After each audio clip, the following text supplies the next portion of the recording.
Hello दोस्तों, नमस्ते। स्वागत है आपका मेरे चैनल में। आज की कहानी है माँ का आखिरी खत। हृदय स्पर्श कहानी। रात के 12 बज चुके थे। माँ कभी दरवाजे की तरफ देखती तो कभी एक नज़र घड़ी की तरफ। माँ की आंखों में और चेहरे पर चिंता साफ नज़र आ रही थी। थोड़ी ही देर में दरवाजे की घंटी बजी। माँ ने काफ़ी तेज़ी से दरवाज़ा खोला और सामने बेटे सूरज और बहू सरिता को देखकर पूछा, इतनी देर क्यों हो गई? मैं कब से तुम्हारी राह देख रही थी। माँ, मैं अब छोटा नहीं हूँ, तुम मेरी चिंता मत किया करो। सूरज घर के अंदर प्रवेश करते हुए बोला, बेटा कितना भी बड़ा हो जाए माँ के लिए छोटा ही रहता है। चलो छोड़ो, हाथ पैर धो लो, मैं तुम्हारे लिए खाना लगाती हूँ। माँ ने दरवाज़ा बंद करते हुए कहा, माँ जी, हम बाहर से खाना खाकर आए हैं, आप खा लीजिए, हम सोने जा रहे हैं। बहू सरिता ने कहा, लेकिन मैंने तो तुम लोगों के लिए तुम्हारी पसंद की खीर बनाई है, आओ थोड़ी थोड़ी खा लो।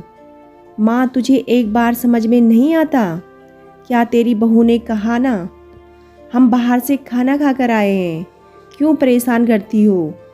जा तू खीर खा ले और सो जा, हमें भी शांति से सोने दे। माँ अकेले कैसे खीर खा सकती थी और उसे बिना खाए नींद कैसे आ सकती थी, क्योंकि बेटे के इंतज़ार में उसने भी कुछ नहीं खाया था।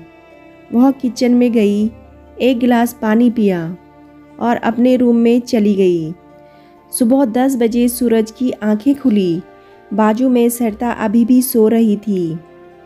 सूरज हॉल में आया तो लैपटॉप के पास रखी एक चिट्ठी पर उसकी नज़र पड़ी। यह चिट्ठी किसकी हो सकती है? यह देखने के लिए उसने चिट्ठी खोलकर पढ़ना शुरू किया। मेरे लाल, तू सोच रहा होगा कि एक ही घर में रहते हुए ये चिट्ठी क्यों? मैं तुम्हें बोलकर भी ये बात बता सकती थी। हाँ, बता सकती थी, अगर तू मेरी बातें सुनना चाहता तो। किसी एक्सप्रेस गाड़ी की तरह तू आता है और कुछ ही पलों में निकल जाता है। खैर, वो सब जाने दो।